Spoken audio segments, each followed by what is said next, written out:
नमस्कार मित्रांनो, PM किसान सन्मान निधी संबंधी एक अपडेट आलेली आहे, एक लेटेस्ट न्यूज मिळालेली आहे।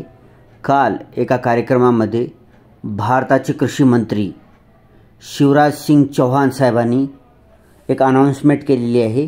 त्याच्यामध्ये त्यांनी सांगितलेलं आहे की PM किसान सन्मान निधी योजनेच्या 19व्या हप्त्याचे पैसे 24 फेब्रुवारी 2025 रोजी या योजनेचा जे कोणी लाभ घेत असतील त्या सर्व शेतकऱ्यांच्या खात्यामध्ये जमा होणार आहेत।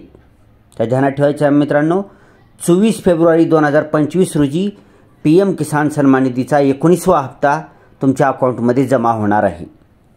आता ही पंतप्रधान नरेंद्र मोदीजी कुठून अनाउन्स करणार आहेत ते आणखी क्लिअर आलं नाही, पण 24 तारीख कन्फर्म आहे।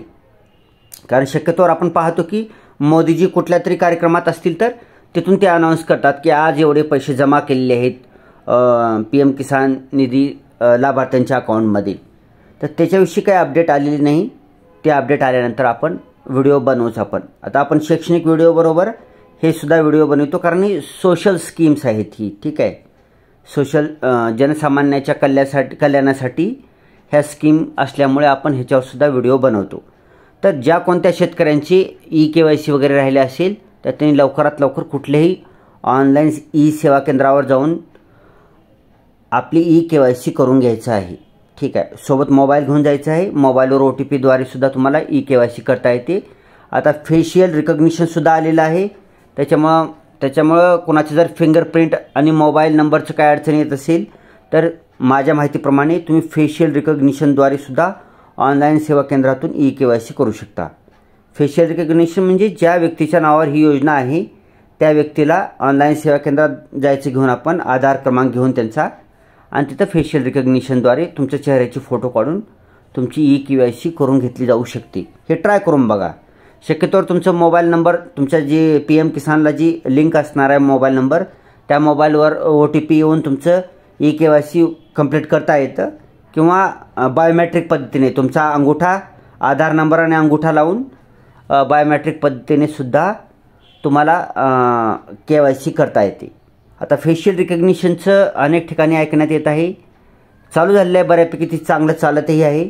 तर ज्यांचं कोणाचा अंगूठा वगैरे तिथं उमटत नसेल, मोबाईल OTPचं काही अडचण असेल तर त्यांनी फेशियल रिकग्निशनद्वारे करता येते का पाहायचं आहे, आणि जर ते करता येत असेल तर खूप चांगलंच आहे। बाकी काही लोकांचे जुना असेल PM किसान निधीचा फॉर्म आणि त्याच्यामध्ये काही त्रुटी असतील तर त्यांनी लवकरात लवकर त्या त्रुटीची पूर्तता करायची आहे, डॉक्युमेंट अपलोड करायचं आहे, KYC डॉक्युमेंट जे असणार आहे ते अपलोड करायचं आहे, 7/12 असेल, आधार कार्ड असेल आणि इतर आवश्यक काही जर डॉक्युमेंट असतील तर ते वेळोवेळी अपलोड करायचं आहे आणि त्याला लवकरात लवकर अप्रूव्ड करून घ्यायचं आहे। अप्रूव्ड झाल्यानंतर 24 फेब्रुवारी 2025 रोजी तुमच्या अकाउंटमध्ये DBTद्वारे, डायरेक्ट बेनिफिट ट्रान्सफरद्वारे तुमच्या अकाउंटवर पैसे जमा होणार आहेत।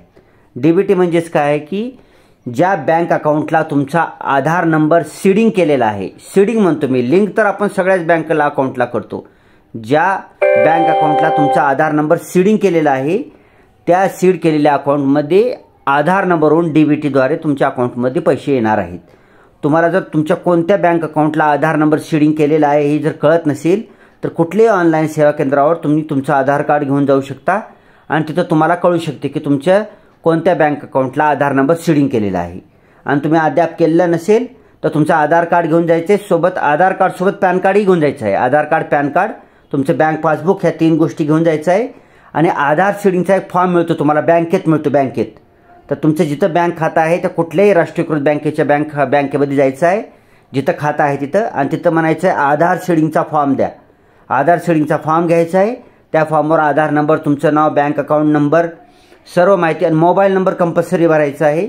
मोबाईल नंबर कंपल्सरी द्यायचा आहे, मोबाईल नंबर, पॅन कार्डचा नंबर, पॅन नंबर, सर्व माहिती भरून तो आधार सीडिंगचा फॉर्म बँकेत सबमिट करायचा आहे। त्याला कधी कधी 7 दिवस सुद्धा लागू शकतात तुमचं सीडिंग कंप्लीट व्हायला। तर ही सर्व करून घ्यायचं आहे अगोदर, 24 फेब्रुवारीच्या अगोदर करून घ्यायचं आहे। व्हिडिओ लवकर बनवण्याचं तात्पर्य कशासाठी की सर्वात जास्तीत जास्त आपल्या शेतकरी बांधवांना ह्याचा फायदा मिळाला पाहिजे, कारण ही आपल्यासाठी स्कीम आहे, ठीक आहे। आता आपण सगळेच शेतकरी आहोत, मोस्टली शेतकरीच आहोत आपण, ठीक आहे मित्रांनो। व्हिडिओ पाहिल्याबद्दल धन्यवाद. Thanks for watching. Vande Mataram.